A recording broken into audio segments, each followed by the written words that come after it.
Class 11 के प्यारे प्यारे बच्चों, कैसे हो आप लोग। पिछले वीडियो में गाइस हम लोगों ने स्टडी कर लिया था आयोनाइजेशन इंथैल्पी और पीरियोडिक टेबल में आयोनाइजेशन इंथैल्पी से रिलेटेड ट्रेंड्स के बारे में। नाउ गाइस हम लोग आज की क्लास में एक बहुत इंपॉर्टेंट कंसेप्ट के बारे में बात करने वाले हैं, that is called as electron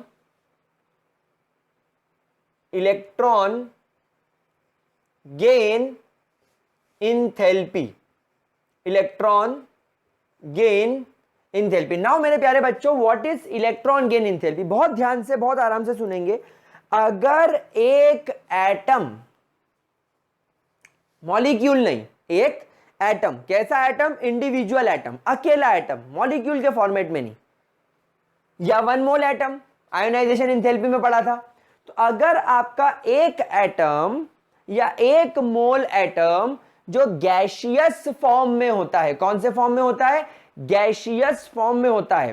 तो अगर आपका एक एटम या एक मोल एटम जो कि गैसियस फॉर्म में होता है और एक इलेक्ट्रॉन को एक्सेप्ट करता है या एक मोल इलेक्ट्रॉन को एक्सेप्ट करता है, अगर एक एटम होगा तो एक इलेक्ट्रॉन एक्सेप्ट करेगा, अगर एक मोल एटम होंगे तो एक मोल इलेक्ट्रॉन को एक्सेप्ट करेंगे। Whatsoever you want to use, आप उसे यूज कर सकते हैं। तो अगर एक एटम जो गैसियस फॉर्म में होता है और वो एक इलेक्ट्रॉन को एक्सेप्ट करता है, तो इलेक्ट्रॉन को एक्सेप्ट करने के बाद वो जो एनर्जी को रिलीज करता है, उसके अंदर से जो एनर्जी रिलीज होती है, that released energy is called as electron gain enthalpy. मैं इसको डिफाइन करूंगा अच्छे तरीके से, that when an atom in gaseous form, when an atom in gaseous form accepts an electron, the energy released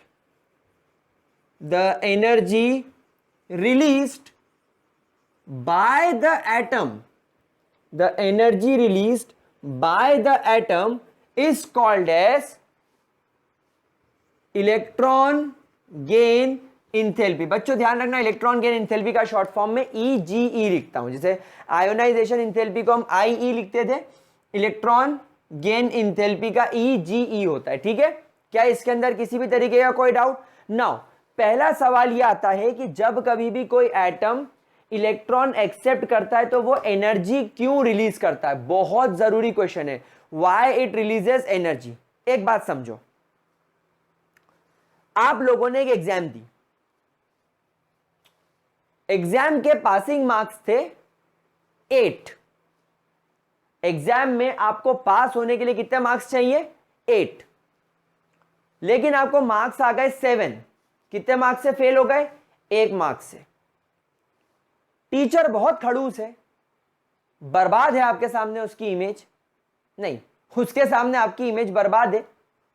आपने उसकी लाइव क्लास में, जब वो आपको जूम ऐप से पढ़ा रहे थे, आपने उनकी क्लास में हनी सिंह के गाने बजाए हैं, गंदी गंदी आवाज़ें निकाली है, बहुत बहुत अच्छा अच्छा स्क्रीन पर लिखा है, और उसने समझ लिया है कि ये आप कर रहे हो।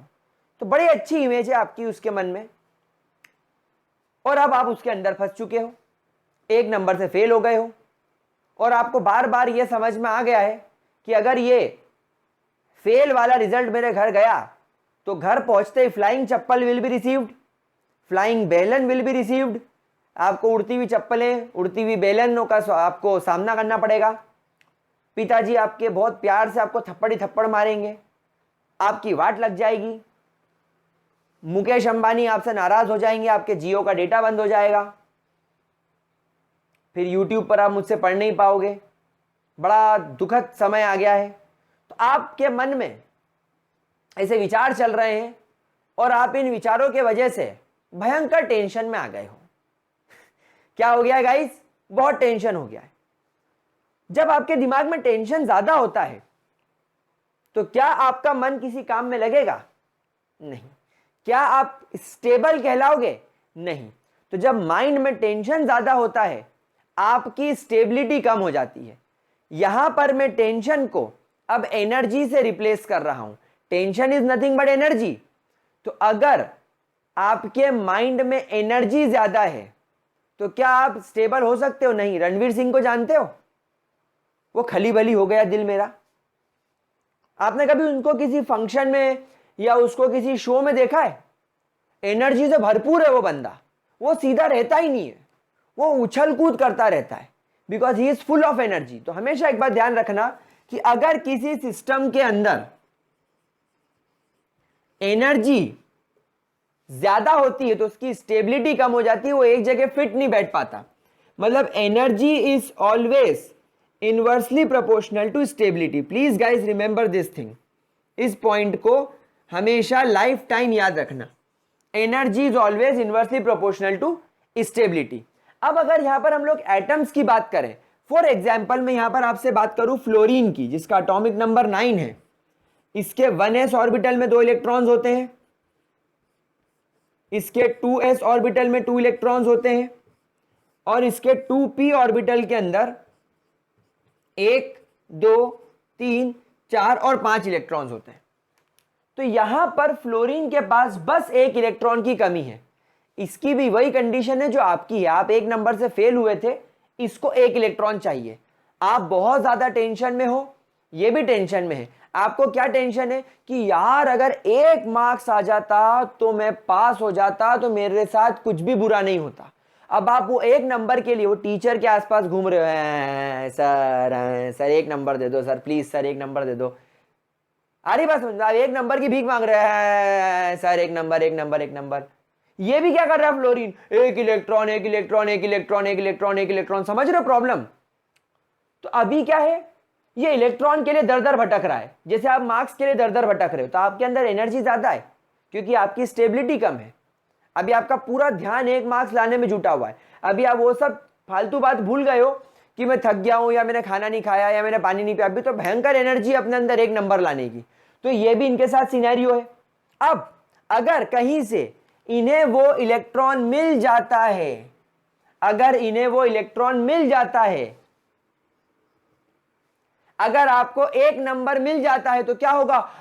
अरे भगवान, टेंशन रिलीज, टेंशन फ्री हो गया, अब मेरे को कोई चिंता नहीं है, अब मेरे साथ कुछ भी बुरा नहीं होगा। वैसे ही जैसे इसको 1 इलेक्ट्रॉन मिलता है, ये क्या बोलता है? अब मेरे पास कौन सा कॉन्फ़िगरेशन आ गया? नोबल गैस कॉन्फ़िगरेशन आ गया। कौन सा कॉन्फ़िगरेशन आ गया? नोबल गैस कॉन्फ़िगरेशन आ गया। और हम लोग सब जानते हैं नोबल गैस क्या होती है। Noble gases are highly stable gases. वो दुनिया में किसी के साथ कोई रिएक्शन नहीं करती। तो अगर इनका नोबल गैस कॉन्फ़िगरेशन आ गया और ये स्टेबल हो गए, तो हमने अभी अभी क्या सीखा? Stability is inversely proportional to energy. तो अगर इस एटम की स्टेबिलिटी बढ़ रही है तो इसकी क्या घटेगी? एनर्जी। मतलब अभी इसके पास में जो एनर्जी थी, अब वो एनर्जी घटने लगेगी। एनर्जी घटेगी तो क्या होगा? बॉडी के बाहर निकलेगी। बॉडी के बाहर टेंशन निकल गया, टेंशन बॉडी के बाहर चला गया, वैसे एनर्जी बॉडी के बाहर चली गई, तो ये एनर्जी रिलीज करना स्टार्ट कर देगा। क्या ये बात समझ में आ रही है गाइस आप लोगों को? क्या इसके अंदर किसी भी तरीके की कोई प्रॉब्लम? ठीक है, क्या ये बात समझ गए आप लोग? इलेक्ट्रॉन गेन इंथैल्पी का मतलब आप लोगों को अच्छे तरीके से समझ में आ गया? प्लीज गाइस इस कंसेप्ट को बहुत बहुत ज्यादा ध्यान से देख लीजिएगा, क्योंकि ये कंसेप्ट लाइफ टाइम परेशानी क्रिएट कर सकता है अगर नहीं समझ में आया तो। एक बात और सिखा दूं मैं आपको, एनर्जी बॉडी के बाहर जा रही है क्योंकि एनर्जी कम हो रही है, मतलब एनर्जी रिलीज हो रही है। भले ही आपके पास में बहुत पैसा है, लेकिन अगर आपने आपके 1 करोड़ में से 1 करोड़ में से अपने दोस्त को 100 रुपए का, चलो 1000 रुपए का पिज्जा खिला दिया, तो 1 करोड़ रुपए में से 1000 रुपए जाना कोई बड़ी बात नहीं है। लेकिन अगर गया 1000 रुपए गया तो सही, बीइंग अ बनिया, अगर आप बनिए की तरह सोचो, बनिए का दिमाग लगाओ, तो 1 करोड़ रुपए में से अगर 1000 रुपए भी गए तो लॉस तो हुआ है बॉस, पैसे का नुकसान तो हुआ है। आप आपके 1 करोड़ रुपए में से -1000 रुपीस लिखकर नेट टोटल लगाओगे। आप बोलोगे 1 करोड़ में से 1000 रुपए गया, माइनस साइन। ठीक उसी तरह भले ही ये एटम चाहता है कि मैं स्टेबल हो गया हूं और मेरी एनर्जी निकल जाए, एनर्जी मेरे किसी काम की नहीं है, तू जा, लेकिन जा मतलब माइनस। तो इसीलिए ध्यान रखिएगा, डेल्टा एच, यानी डेल्टा एच जब अपन थर्मोडायनेमिक्स में सीखेंगे, इसको बोलते हैं change in energy, change in energy. और ये कैसी होगी, ये आपको हमेशा डेल्टा एच कैसा मिलेगा, नेगेटिव मिलेगा। तो इंथैल्पी, डेल्टा एच की जगह में इसको ऐसा लिख सकता हूं, इसको क्या बोलते हैं हम लोग, इंथैल्पी। तो बेटा इसकी इंथैल्पी आपको कैसी मिलेगी, हमेशा negative. And what is negative, energy बाहर जा रही है, एनर्जी रिलीज हो रही है। और कौन सी रिएक्शन एनर्जी रिलीज करती है, एक्सोथर्मिक। तो हमेशा ध्यान रखना, ये सारी प्रोसेसेस एक्सोथर्मिक होती है, मतलब ये हमेशा एनर्जी रिलीज करेगी। प्लीज इस बात को ध्यान से देखें, ठीक है मेरे बच्चों। चलिए अब यहां पर इतना समझने के बाद हम लोग चलते हैं ट्रेंड्स की तरफ। Now let's move and talk about trends. अब देखो बच्चों, ट्रेंड्स समझने से पहले मैं आपको एक छोटी सी बात बता देता हूं कि for all elements electron gain enthalpy is negative. मतलब जितने भी एलिमेंट्स होते हैं, फॉर ऑलमोस्ट, अब यहां पर देखिए मैं वर्ड यूज कर रहा हूं almost, almost for all elements, almost for all elements the electron gain enthalpy is negative. और बेटा नेगेटिव का मतलब क्या होता है, we all know what is negative, ये लोग इलेक्ट्रॉन गेन करके एनर्जी रिलीज करेंगे। अच्छा मैं आपको एक बात यहां बता दूं, कभी भी आप ध्यान रखिएगा, ये जो यूनिट होती है electron gain enthalpy, that is kilo joule per mole. अच्छा ये मोल का मतलब क्या है, जब कभी भी एक मोल एटम, 1 मोल एटम 1 मोल इलेक्ट्रॉन को एक्सेप्ट करेंगे, 1 मोल इलेक्ट्रॉन को एक्सेप्ट करेंगे, तो कितने किलो जूल्स एनर्जी वो रिलीज करेंगे, तो किलो जूल पर मोल। इस हिसाब से आपको इसकी यूनिट ध्यान रखनी है। So almost for all element electron gain enthalpy is positive except few, except few elements, except few elements like noble gases, like noble gases. मतलब जो आपके कुछ नोबल गैसेस होती हैं प्यारे बच्चों, जो भी आपकी नोबल गैसेस होती हैं, नोबल गैसेस के लिए आप लोगों को हमेशा इलेक्ट्रॉन गेन इंथैल्पी कैसी दिखाई देगी, आप लोगों को इलेक्ट्रॉन गेन इंथैल्पी हमेशा पॉजिटिव दिखाई देगी, except for noble gases because they have electron gain enthalpy is equal to positive. अब बेटा यहां पर पॉजिटिव का मतलब कैसी रिएक्शन हो गई, अगर यहां पर आपका डेल्टा एच पॉजिटिव हो गया, अभी का सिखाया था डेल्टा एच अगर नेगेटिव है तो रिएक्शन कैसी है, एक्सोथर्मिक, रिएक्शन कैसी है, एक्सोथर्मिक। लेकिन अगर ये डेल्टा एच पॉजिटिव हो गया तो यहां पर रिएक्शन कैसी हो जाएगी, एंडोथर्मिक। और बेटा एंडोथर्मिक का मतलब क्या होता है, एंडोथर्मिक का तो मतलब होता है ये एनर्जी अब्सॉर्ब करेगी। तो ऐसा कैसे हो गया कि इलेक्ट्रॉन एक्सेप्ट करने के बावजूद ये एनर्जी रिलीज नहीं कर रहे हैं। तो इस चीज को एज एन एक्सेप्शन ट्रीट करेंगे हम लोग, ये एक्सेप्शन है और आप लोगों को इन्हें प्रॉपर तरीके से एक्सप्लेन करते आना चाहिए। That why for some of the elements like noble gases electron gain enthalpy is positive. इसके बारे में मैं आपको बताता हूं। चलिए अगर मेरे पास में फॉर एग्जांपल नियॉन है जिसका एटॉमिक नंबर 10 है, जब आप इसका इलेक्ट्रॉनिक कॉन्फ़िगरेशन बनाएंगे तो इसके 1s में 2 इलेक्ट्रॉन दिखेंगे, इसके 2s में आपको 2 इलेक्ट्रॉन दिखेंगे और आपको इसके 2p के अंदर भी आपको 2 इलेक्ट्रॉन नजर आएंगे, 2 2 2। मतलब यहां पर इसका पूरा इलेक्ट्रॉनिक कॉन्फ़िगरेशन स्टेबल है। यहां पर आप देखेंगे इसका इलेक्ट्रॉनिक कॉन्फ़िगरेशन कैसा है, इसका इलेक्ट्रॉनिक कॉन्फ़िगरेशन जो है वो फुल्ली फिल्ड है। और बेटा हम लोग इलेक्ट्रॉनिक कॉन्फ़िगरेशन को देखकर बता सकते हैं कि अगर किसी का इलेक्ट्रॉनिक कॉन्फ़िगरेशन फुल्ली फिल्ड है यानी नोबल है, मतलब वो क्या है, अभी ऑलरेडी कैसा है, वो ऑलरेडी हाईली स्टेबल है।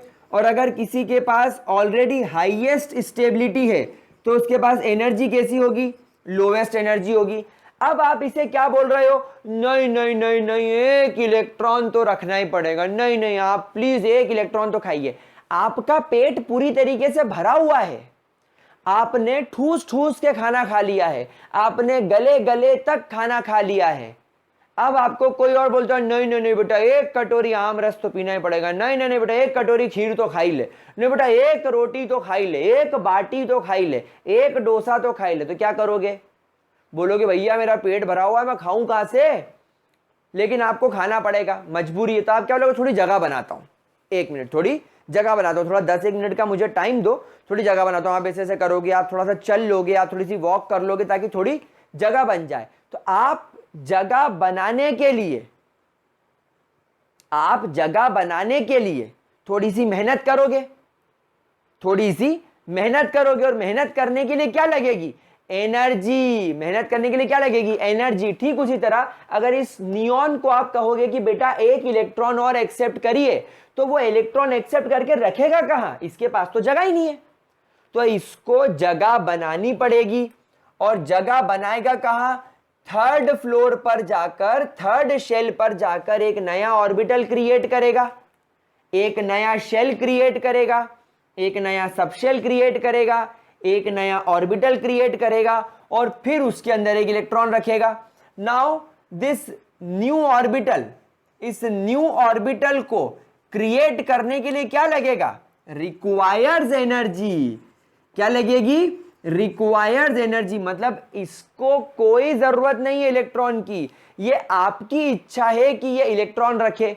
तो अब ये आपकी रिस्पॉन्सिबिलिटी है कि आप इसे इतनी एनर्जी सप्लाई करें कि ये एक नया शेल बनाकर, एक नया ऑर्बिटल बनाकर उसके अंदर इलेक्ट्रॉन रख सके। समझ में आ रही बात। तो एक्सेप्शन समझ में आया, नोबल गैसेस क्यों एक्सेप्शन है, क्यों, क्योंकि वो ऑलरेडी उनका इलेक्ट्रॉनिक कॉन्फ़िगरेशन फुल्ली फिल्ड है, वो पहले से हाईली स्टेबल है, और हाईली स्टेबल होने की वजह से उनके पास एनर्जी क्या होती है, लोएस्ट होती है। अब आप चाह रहे हो कि एक इलेक्ट्रॉन एक्सेप्ट करे, तो इलेक्ट्रॉन एक्सेप्ट करने के लिए आपको उसे एनर्जी प्रोवाइड करनी पड़ेगी, तो इट रिक्वायर्स एनर्जी। तो जब ये एनर्जी रिक्वायर करेगा, hence we will provide, hence we have to provide them energy, hence we have to provide them energy. और जब आप किसी को एनर्जी प्रोवाइड करते हो या कोई एनर्जी एक्सेप्ट करता है, आप किसी से पैसे लोगे तो आप उसको प्लस साइन से डिनोट करेंगे ना, तो इसीलिए ये एनर्जी एक्सेप्ट कर रहा है, इसलिए इसकी वैल्यू क्या हो जाएगी, positive. Is that clear to you guys. तो क्या ये एक्सेप्शन आपको अभी समझ में आ गया, क्या इसके अंदर कोई डाउट। तो अगर आपसे कभी भी कोई स्कूल एग्जाम्स में या कोई भी एग्जाम में आपसे पूछता है कि इलेक्ट्रॉन गेन इंथैल्पी हमेशा नेगेटिव क्यों होती है, तो आप जवाब दे सकेंगे। अब अगर आपसे कोई पूछता है कि कुछ ऐसे एग्जाम्पल बताओ जिनकी इलेक्ट्रॉन गेन इंथैल्पी पॉजिटिव होती है, तो आप एग्जाम्पल यहां पर बता सकते हैं। अच्छा, एक एग्जाम्पल आपको बेरिलियम भी देखने को मिलेगा, नियॉन गैस के साथ साथ, जहां तक मुझे याद आ रहा है बेरिलियम भी इसका एग्जाम्पल है, क्योंकि बेरिलियम का इलेक्ट्रॉनिक कॉन्फ़िगरेशन भी स्टेबल होता है। बेरिलियम के साथ साथ आपको यहां पर नाइट्रोजन का भी एग्जाम्पल मेरे ख्याल से पॉजिटिव मिलना चाहिए, क्योंकि नाइट्रोजन का भी इलेक्ट्रॉनिक कॉन्फ़िगरेशन स्टेबल होता है ना। तो ये सारी बातें आप लोग ध्यान रखेंगे, ठीक है। क्या यहां तक बात क्लियर हो गई।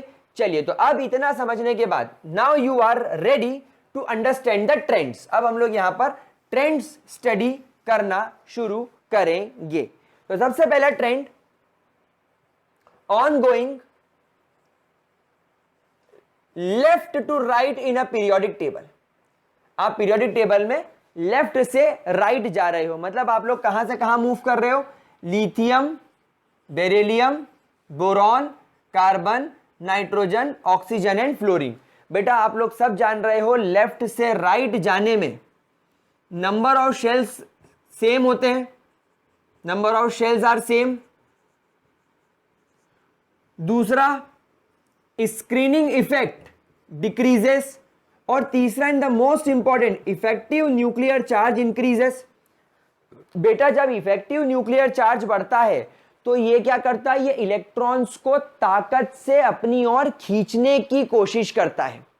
और जैसे जैसे अब यहां से यहां आगे जाते जा रहे हो, फ्लोरीन के वैलेंस शेल में 1 इलेक्ट्रॉन की कमी है, ऑक्सीजन के वैलेंस शेल में 2 इलेक्ट्रॉन की कमी है, नाइट्रोजन के वैलेंस शेल में 3 इलेक्ट्रॉन की कमी है और इनके न्यूक्लियस के अंदर प्रोटॉन्स बढ़ते जा रहे हैं, 9 प्रोटॉन्स, 8 प्रोटॉन्स, 7 प्रोटॉन्स, मतलब आप जैसे जैसे लेफ्ट से राइट जा रहे हो इनके न्यूक्लियस में प्रोटॉन्स बढ़ रहे हैं और इन्हें अपने शेल को कंप्लीट करने के लिए 3, 2 और 1 इलेक्ट्रॉन की जरूरत है। मतलब जो 3 नंबर से फेल होगा वो सोचेगा यार 3 नंबर तो सर नहीं देंगे, एक बार हिम्मत हारने की कोशिश करेगा पर फिर भी कोशिश करेगा। ये सोचेगा यार 2 नंबर से फेल हो गया, कोशिश करते कभी सर पास हो जाए, लेकिन ये तो बहुत ही परेशान होगा यार 1 नंबर, बस 1 नंबर, तो ये बहुत कोशिश करेगा। तो जैसे जैसे आप लेफ्ट टू राइट जा रहे हैं इफेक्टिव न्यूक्लियर चार्ज बढ़ रहा है, number of electron required to complete the shell कम हो रहा है। इसीलिए आप देखेंगे फ्लोरीन को सिर्फ 1 इलेक्ट्रॉन चाहिए, मतलब ये हाईली अनस्टेबल होगा। और उसके मुकाबले लिथियम, क्योंकि इसके वैलेंस शेल में 1 ही इलेक्ट्रॉन है, कंपैरेटिवली ये स्टेबल होगा। बोलेगा 1 इलेक्ट्रॉन छोड़ो, सुखी रहो, इलेक्ट्रॉन छोड़ दो, ये तो इलेक्ट्रॉन छोड़ने की कोशिश करेगा, तो इलेक्ट्रॉन गेन करने का तो इधर कोई सवाल ही नहीं है। तो जैसे जैसे आप लेफ्ट टू राइट जाएंगे electron gain enthalpy becomes more negative. मतलब यहां पर लिथियम से ज्यादा नेगेटिव बोरॉन की होगी, बोरॉन से ज्यादा नेगेटिव कार्बन की होगी, कार्बन ज्यादा नेगेटिव नाइट्रोजन की होगी, नाइट्रोजन ज्यादा नेगेटिव ऑक्सीजन की होगी और ऑक्सीजन से ज्यादा नेगेटिव फ्लोरीन की होगी। क्या है बात आप लोगों को समझ में आ रही है? तो जैसे जैसे आप लेफ्ट टू राइट जा रहे हैं इनकी electron gain enthalpy more and more negative होती जा रही है। अच्छा, नेगेटिव का मतलब क्या होता जा रहा है? जितनी ज्यादा नेगेटिव होगी, what does it means? It means more energy is released. जितनी ज्यादा एनर्जी रिलीज होगी वो उतनी ज्यादा नेगेटिव शो होगी। मतलब फ्लोरीन 1 इलेक्ट्रॉन एक्सेप्ट करने के बाद सबसे ज्यादा एनर्जी रिलीज करेगा। क्यों? क्योंकि वो सबसे ज्यादा खुश होगा। फिर ऑक्सीजन, फिर नाइट्रोजन, फिर कार्बन, फिर बोरॉन एंड देन लिथियम। समझ में आ रही बात आप लोगों को? तो क्या इलेक्ट्रॉन गेन इंथैल्पी के अंदर किसी भी तरीके की कोई प्रॉब्लम? समझ में आ गई बात आप लोगों को? पक्की बात। चलिए अब अपन यहां पर सेकेंड ट्रेंड को भी यहीं पर डिस्कस कर लेते हैं। Ongoing top to bottom.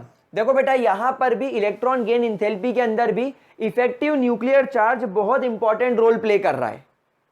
क्यों इंपॉर्टेंट रोल प्ले कर रहा है? क्योंकि बेटा न्यूक्लियस ही तो है जो इलेक्ट्रॉन खींचने की पावर रखता है। तो ये जो एटम्स जो इलेक्ट्रॉन एक्सेप्ट कर रहे हैं, ये किसके बलबूते पर एक्सेप्ट कर रहे हैं? न्यूक्लियस के। तो न्यूक्लियस पावरफुल होना चाहिए। न्यूक्लियस जितना पावरफुल होगा वो उतने इलेक्ट्रॉन्स खींच पाएगा। समझ रहे? ठीक है। तो अब जब अपन टॉप टू बॉटम जाते हैं तो हम लोग क्या ऑब्जर्व करते हैं? हम सबसे पहले टॉप टू बॉटम जाते हुए ये ऑब्जर्व करते हैं कि नंबर ऑफ शेल्स बढ़ रहे हैं। अच्छा, फिर स्क्रीनिंग इफेक्ट भी बढ़ रहा है। अरे हां। तीसरा, इफेक्टिव न्यूक्लियर चार्ज बढ़ता तो है लेकिन शील्डिंग इफेक्ट की वजह से वो नेग्लिजिबल हो जाता है या नलीफाई हो जाता है। क्यों? क्योंकि न्यूक्लियस को बहुत सारे शेल्स पूरी तरीके से घेर लेते हैं। तो न्यूक्लियस पावरफुल होने के बाद भी अपने खुद के इलेक्ट्रॉन्स को होल्ड नहीं कर पाता, क्योंकि न्यूक्लियस को आपने चारों तरफ से उसके शेल्स ने कवर कर लिया है। क्या बात समझ में आ रही है? तो जब न्यूक्लियस को चारों तरफ से उसके शेल्स ने कवर कर लिया है तो न्यूक्लियस अपने खुद के वैलेंस शेल के इलेक्ट्रॉन को होल्ड नहीं कर पाता, इसीलिए तो उसकी आयोनाइजेशन इंथैल्पी कम हो जाती है। तो जब आप टॉप टू बॉटम जाते हैं तो हम लोगों ने क्या सीखा था? Ionisation enthalpy decreases. क्यों? क्योंकि इफेक्टिव न्यूक्लियर चार्ज तो काम ही नहीं कर रहा है। तो अब न्यूक्लियस पावरफुल होने के बाद भी हेल्पलेस है। तो क्या वो इलेक्ट्रॉन एक्सेप्ट कर पाएगा? उससे तो खुद का इलेक्ट्रॉन नहीं संभल रहा, तो किसी का इलेक्ट्रॉन कहां से एक्सेप्ट करके लाएगा? इसीलिए ध्यान रखिएगा, जैसे जैसे आप लोग टॉप टू बॉटम जाते हैं इफेक्ट, अरे यार यहां पर अपन इलेक्ट्रॉन गेन इंथैल्पी लिखना था, रियली सॉरी गाइस, है ना, बिकम मोर नेगेटिव। यहां पर हम बोलेंगे electron gain enthalpy becomes less negative, यानी टॉप टू बॉटम जाने पर electron gain enthalpy less negative होती जाएगी, मतलब कि it means less energy is released, less energy is release, क्योंकि यहां पर आपके एटम को कोई शॉक ही नहीं है, एटम को कोई जरूरत ही नहीं है इलेक्ट्रॉन एक्सेप्ट करने की, क्योंकि उसका इलेक्ट्रॉन एक्सेप्ट करेगा कैसा, उसका तो न्यूक्लियस ही कमजोर है। तो मिल गया तो ठीक, नहीं मिला तो और बढ़िया। और हम लोग सब जानते हैं टॉप टू बॉटम जाते वक्त मेटेलिक कैरेक्टर बढ़ता जाता है। याद करो मैंने metal, metalloids and non metals में सिखाया था। तो डाउन द ग्रुप तो आपको वैसे भी मेटल्स मिलते हैं, और मेटल्स तो हमेशा इलेक्ट्रॉन छोड़ते हैं, और यहां तो गेन करने की बात चल रही है। तो टॉप टू बॉटम आप लोग हमेशा ध्यान रखेंगे कि इलेक्ट्रॉन गेन इंथैल्पी हमेशा क्या होती है, लेस नेगेटिव होती जाती है। और अगर आप लेफ्ट टू राइट जाएंगे तो electron gain enthalpy more negative होती जाती है। कारण यह है कि इन्हें इलेक्ट्रॉन्स चाहिए अपना शेल कंप्लीट करने के लिए, और इनका न्यूक्लियस भी पावरफुल होता जा रहा है। तो ये बहुत ज्यादा कोशिश करेंगे कि हमें इलेक्ट्रॉन मिल जाए, और जब इन्हें इलेक्ट्रॉन मिलेगा तो ये उतनी ज्यादा एनर्जी रिलीज करेंगे। ठीक है, अब यहां पर इस वाले पॉइंट में एक एक्सेप्शन आ गया। On going top to bottom मैंने आपको क्या सिखाया, on going top to bottom मैंने आपको क्या सिखाया, जल्दी से देखेंगे क्या सिखाया, electron gain enthalpy becomes less negative. लेकिन अगर मैं ग्रुप 16 की बात करूं, मतलब मैं ऑक्सीजन सल्फर की बात करूं, और अगर मैं ग्रुप 17 की बात करूं यानी फ्लोरीन क्लोरीन की बात करूं, तो मैंने यह देखा कि ऑक्सीजन की electron gain enthalpy -141 kilo joules per mole है, लेकिन सल्फर की तो -200 किलो जूल्स पर मोल हो गई। अरे बाप रे, ये क्या हुआ। फ्लोरीन की near around -338 kilo joules per मोल होती है, नियर अराउंड है ना, लेकिन क्लोरीन की तो -350 किलो जूल्स पर मोल हो गई। अरे यहां पर तो इस ट्रेंड के हिसाब से टॉप टू बॉटम जाने पर लेस नेगेटिव होनी चाहिए, लेकिन यहां पर आपको ऐसा दिख रहा है कि ऑक्सीजन और सल्फर के अंदर और फ्लोरीन और क्लोरीन के अंदर ये ट्रेंड फॉलो नहीं हो रहा। हाँ, उसके बाद अगर मैं सेलेनियम, टेलुरियम, पोलोनियम की बात करूं, अगर मैं ब्रोमीन, आयोडीन और एटस्टेटिन की बात करूं, तो फिर इनकी वैल्यूज लगातार कम होती जाएगी, फिर इनकी वैल्यू लगातार लेस नेगेटिव होती जाएगी। मतलब ये ट्रेंड बाकी जगह फॉलो होगा, बस ऑक्सीजन से सल्फर पर और फ्लोरीन से क्लोरीन के आने पर ये मोर नेगेटिव हो जाती है। तो व्हाई इज इट सो, तो यहां पर आप लोगों को एक एक्सेप्शन याद रखना है। This is an exception, this is a very important exception, that fluorine to chlorine and oxygen to sulphur electron gain enthalpy becomes more negative. Why it becomes more negative? Now we have to understand this. अब हमें ये understand करना है, अब हमें ये देखना है that why it becomes more negative. तो प्यारे बच्चे इस बात को ध्यान से देखेंगे, मैंने आपको पहले ही बता दिया है that एनर्जी और स्टेबिलिटी इनवर्सली प्रोपोर्शनल होते हैं, energy is inversely proportional to stability. तो नाउ फर्स्ट पॉइंट, अगर हम ऑक्सीजन की बात करें तो ऑक्सीजन के पास ये फर्स्ट शेल, ये second shell,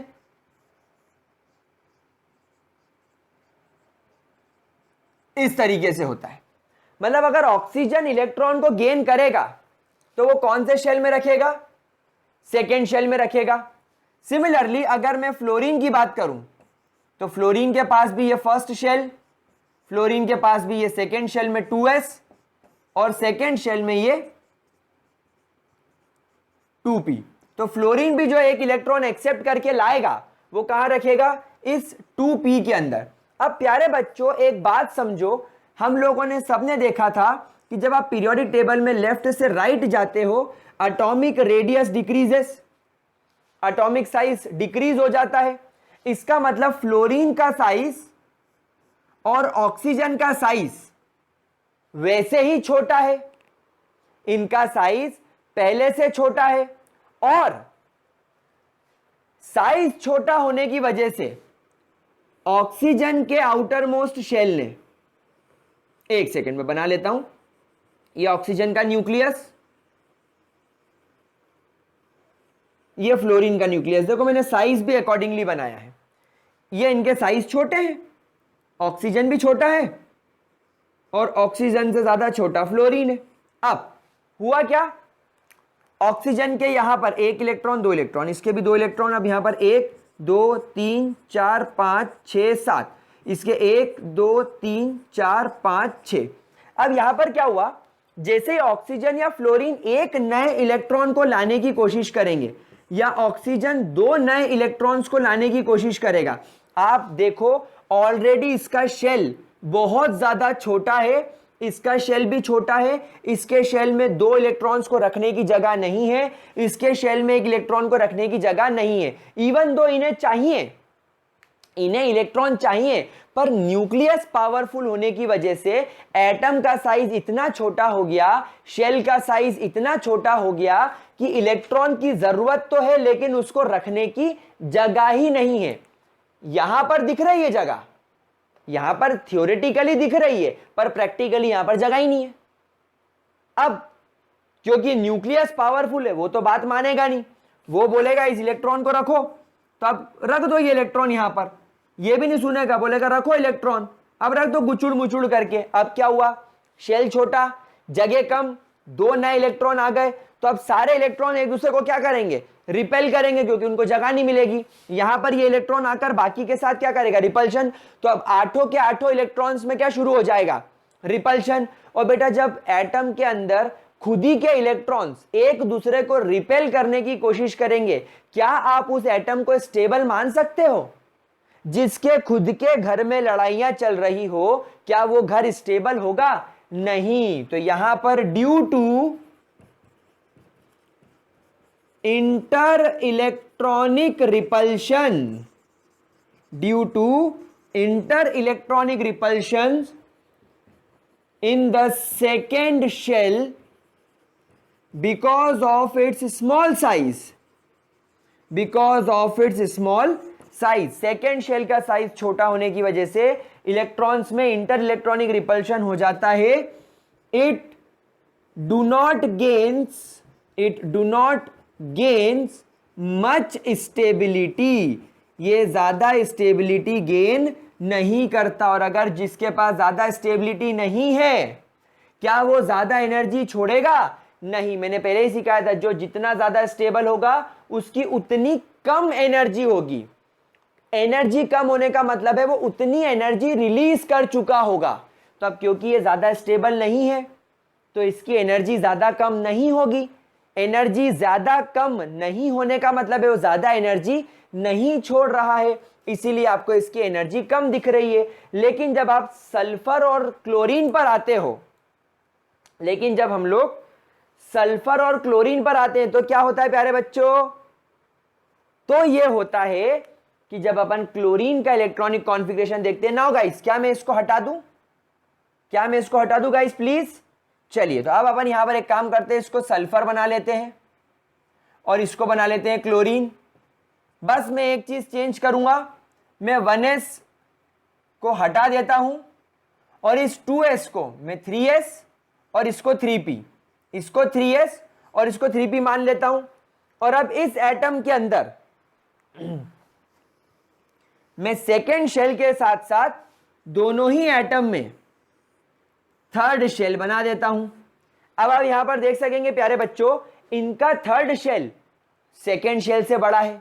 we all no, हम लोग क्लास 11th में स्ट्रक्चर ऑफ एटम में पढ़ के आए हैं कि जो प्रिंसिपल क्वांटम नंबर 2 होता है, मतलब सेकेंड शेल के एटम, सेकेंड शेल का साइज हमेशा छोटा होता है थर्ड शेल के मुकाबले, मतलब थर्ड शेल हमेशा साइज में बड़ा होता है, तो यहां पर थर्ड शेल बड़ा होगा। अब यहां पर इस बड़े शेल में सल्फर के 6 इलेक्ट्रॉन्स पहले से पड़े हुए हैं और यहां पर इसके 7 इलेक्ट्रॉन्स पहले से पड़े हुए, 3 4 5 6 और 7। अब आप देखो जगह ही जगह है। तो जब क्लोरीन 1 इलेक्ट्रॉन एक्सेप्ट करेगा आराम से रख पाएगा, जब ऑक्सीजन 2 इलेक्ट्रॉन एक्सेप्ट करेगा आराम से रख, सल्फर जब 2 इलेक्ट्रॉन एक्सेप्ट करेगा आराम से रख पाएगा। तो ज्यादा साइज होने की वजह से इलेक्ट्रॉन्स के बीच में एक्सेप्ट होने के बाद भी, एक नया इलेक्ट्रॉन एक्सेप्ट करने के बाद भी क्लोरीन और सल्फर के आउटर मोस्ट शेल में, थर्ड शेल में किसी प्रकार का रिपल्शन नहीं होता। रिपल्शन नहीं होगा तो अब आप सही मायनों में बोल सकते हो कि इन्होंने स्टेबिलिटी गेन करी है, तो वो बहुत ज्यादा एनर्जी रिलीज करेंगे क्योंकि वो बहुत ज्यादा स्टेबल हुआ है। तो यहां पर हम लिखेंगे due to larger size of third shell due to larger size of third shell का साइज ज्यादा लार्ज होने की वजह से they can accommodate electrons easily electrons को एकोमोडेट कर देंगे, therefore there will be least, मेरे को यहां पर लीस्ट लिखना चाहिए, least inter electronic repulsion is observed, inter electronic repulsion is observed, बहुत ज्यादा least inter electronic repulsion observe होता हुआ दिखेगा, and hence there will be very high stability, और स्टेबिलिटी कैसी होगी मेरे प्यारे बच्चों, बहुत ज्यादा हाई स्टेबिलिटी होगी। अब अगर ये एटम ज्यादा स्टेबिलिटी गेन कर रहा है, मतलब उसकी एनर्जी को वो रिलीज करेगा, ताकि उसकी एनर्जी कम हो जाए, तो एनर्जी कम करने के लिए वो उतनी ज्यादा एनर्जी रिलीज करेगा, और जो आपको यहां पर होती हुई दिखाई दे रही। तो प्यारे बच्चों ये एक्सेप्शनल केस है, आपके स्कूल के टीचर्स का फेवरेट है, आपके स्कूल के लोगों को ये बहुत पसंद है, वो चाहते हैं आप लोगों से ये पूछना बार बार लगातार, हर बार ही आता है, तो इसको यहां पर पढ़ लो। ठीक है गाइस, तो यहां पर इलेक्ट्रॉन गेन एंथैल्पी खत्म, एक्सेप्शन खत्म, इसको ध्यान से देख लीजिए। अगली क्लास में हम लोग बात करेंगे इलेक्ट्रोनेगेटिविटी की, बस ये चैप्टर कंप्लीट होने वाला है, थोड़ी सी क्लासेस और लगेंगी, आई थिंक 2 या 3 क्लास ये चैप्टर कंप्लीट हो जाएगा।